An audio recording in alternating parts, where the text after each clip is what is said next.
So the explanation here is that we're not that all these things contain something that's used for cooking. So 3 out of the 4 contain a spice. The spice used for cooking. And the discussion is those spices. Do those spices have the sanctity of Shemitah? And the answer is that they do. They're considered food. They're used in food. They're considered food. They have the sanctity of Shemitah. When it comes to the ketuf, which they translate as balsam, there it's not a spice that comes from there, but there's this resin, this liquid that comes out of it. You've got this tree, it's got this balsam tree, and from the wood, from the tree itself, they extract this resin, and that's used for cooking.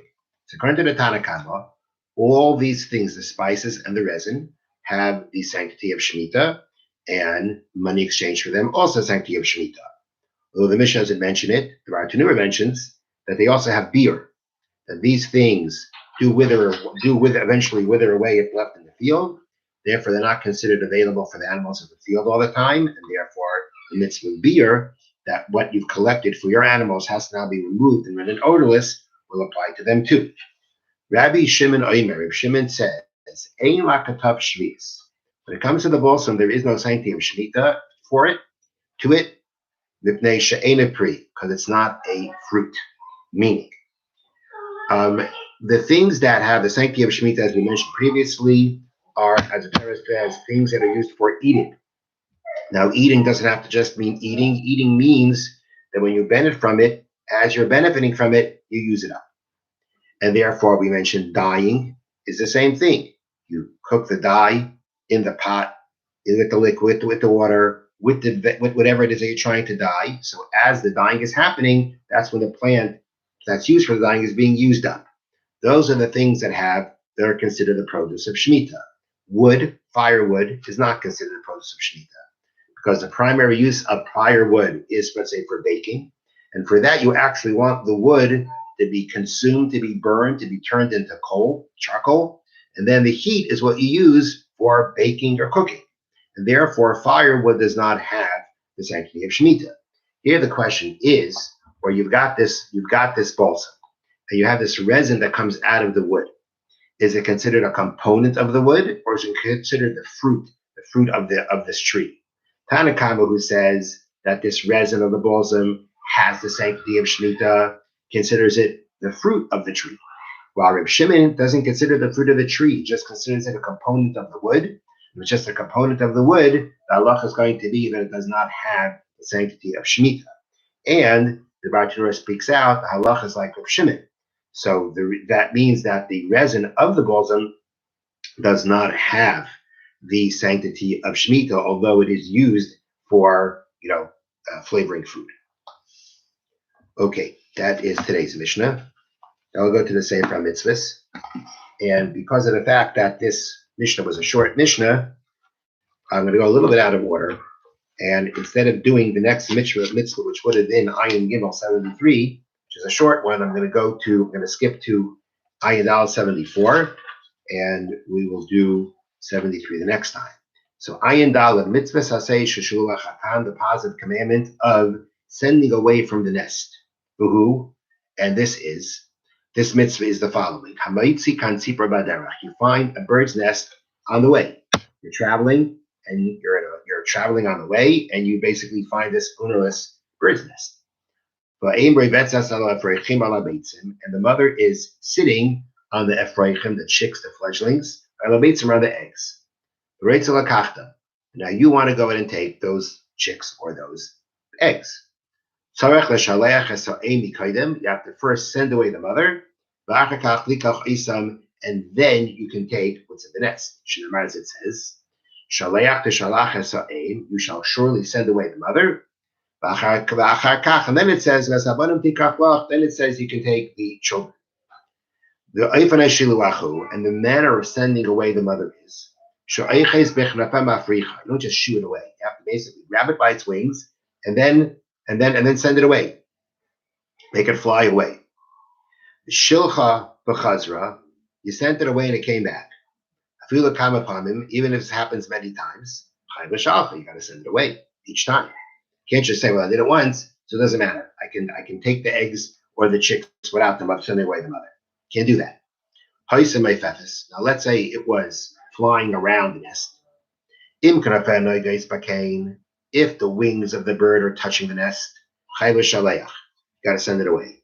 But if it's not touching the nest, it's kind of hovering around, but it's not touching the nest, then you are not obligated to send it away. You can just take the chicks or the eggs without sending it away. Shiluach hakein. Now that's what the mitzvah is called. Shiluach hakein, sending away of the nest. Shiluach hakein and it only applies by kosher birds. V'she'ena mezumen, and it's not prepared. It's not ready. Meaning, you found them on the way, you found them on the path. Either on a tree or on the ground. The point is, it's not owned by anybody. It's not owned by anybody. It's basically out there in the open, ownerless, and it's not there for anybody's usage. And that's when we say this mitzvah applies. Now, when we talk about these fledglings, these chicks, it's got to be talking about they don't fly on their own. And they still need their mother. That's the kind of chicks we're talking about here that carries this special mitzvah. And the eggs we're talking about, she'ena muzaris, that they are not infertile and rotting. If they aren't fertile and rotting, the mitzvah doesn't matter anymore. Now let's say he transgressed, and you took the mother together with the children. Well, just because you didn't do what you were supposed to do doesn't mean you don't do it anymore. Now, basically, you fulfill the asay, fulfill the positive commandment, which was always send away the mother. Even though you didn't send away the mother the first time, do it now. Let's say you slaughtered the mother. The mother died before you could send it away. So now you're not able to fulfill the positive commandment of sending away the mother. Now you transgressed a prohibition. You're not allowed. There's also a prohibition that says you cannot take the mother with the children. So as long as you were able to still fulfill the positive commandment of sending it away, then you have not yet transgressed the prohibition. But if you can't send away the mother anymore, that's called now there's no more way of fixing things up. Now that's considered you have transgressed. You have completely let's call it fully transgressed the prohibition. Let's say somebody else came. And before you could send it away after you took it, this guy came, grabbed it away from your hand, and he sent it away, which means he took it away from you, the ability to fulfill that positive commandment. Or escaped, got away from you, and flew away. You didn't send it away, it just escaped from you. Now you're going to get lashes. Sure, like say, you didn't fulfill the positive commandment. You don't have the ability to fulfill the positive commandment anymore, and therefore now the transgression that you've done of taking both will be fully liable like any other transgression that carries lashes. Even though you performed the transgression before when you first took the mother, as long as it's nitik laseh, as long as it's connected to a positive commandment, which can basically fix up what you did wrong, then there's no lashes for the prohibition. But once you can't fix it up anymore, then already the prohibition is full force, the transgression of the full prohibition is full force, and now you didn't get lashes for it. Not al ha'im. Now, here's a shtick that the guy does. Not al ha'im, he took the mother, the kid sits k'nafen, he clipped its wings. Kadesh Laitav said it can't fly away. The shilch, and then you sent it away. You clipped its wings, can't fly anyway, and then you just, you took it in your hands and you threw it away. For that, you get lashes of disobedience. That is rabbinic lashes. Essentially, you fulfill the Torah's obligation. But by doing it this way, you basically, we don't like, that's not the proper way of doing it. You've kind of gotten around things, or you gotten around things the way you shouldn't have. And therefore, we give you lashes of disobedience. And you got to keep it by you until the wings grow back, and then you'll send it away. So basically, it seems that if you clip the wings that it can't run away, right? So it's not like you could grab it and let it fly away. So it doesn't seem to. We're giving you lash of disobedience means you've done something that you shouldn't have done. Even doesn't seem though like you have the transgression or the inability to perform the positive commandment. Or rather, maybe the way to look at it is that when you've clipped the wings, you can wait for it to grow back and therefore do the mitzvah. So by clipping the wings, you have again, you've created a situation where can't